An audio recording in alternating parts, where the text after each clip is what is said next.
وہ اعمال جو اللہ کے غضب کو دعوت دیتے ہیں، ان سے خود کو بچاؤ۔ وہ کون کون سے اعمال ہیں؟ چلے میں آپ کو بتاتا ہوں۔ کبھی سوچا کچھ کام ایسے ہیں جو انسان کی زندگی سے برکت کھینچ لیتے ہیں، دل سے سکون اٹھا لیتے ہیں اور اللہ کا عذاب قریب لے آتے ہیں؟ آج ہم انہی اعمال کی بات کریں گے جن سے بچنا ہر مومن کے لیے ضروری ہے۔ ان میں سے پہلا جو ہے وہ حق تلفی اور ظلم۔ حق تلفی اور ظلم کرنا، کسی کا حق مارنا، بہنوں کی وراثت کھا جانا، ملازم کے پیسے روک لینا۔ اللہ فرماتا ہے ظلم قیامت کے اندھیروں میں سے ہوگا ایک اندھیرا۔ نمبر 2، والدین کی نافرمانی۔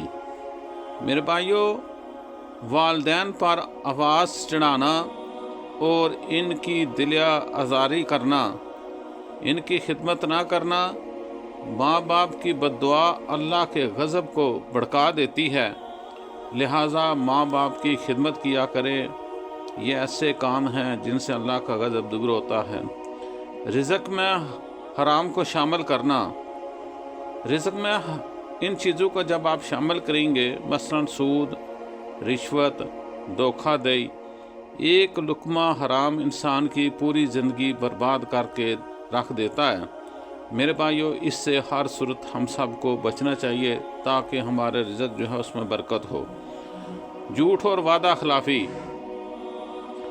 رشتوں میں جھوٹ، کاروبار میں جھوٹ، اللہ کے نزدیک جھوٹ سب سے ناپسندیدہ میرے بھائیو عمل ہے۔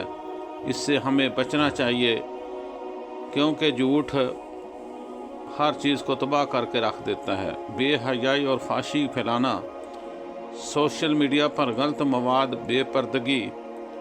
جس قوم میں بے حیائی پھیلتی ہے وہاں آفتیں اتر آتی ہیں۔ میرے بھائیو، ہمیں ان سے بچنا چاہیے۔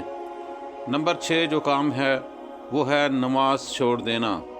نماز چھوڑ دینا، نماز میں سستی کرنا، دنیا کے پیچھے دین کو بھول جانا۔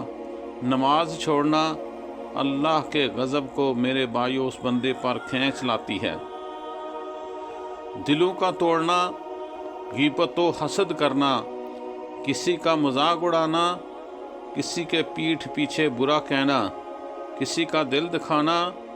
اللہ ٹوٹے دلوں کی پکار سنتا ہے، ظلم برداشت نہیں کرتا۔ میرے بھائیو، اس کام سے بھی ہمیں بچنا چاہیے۔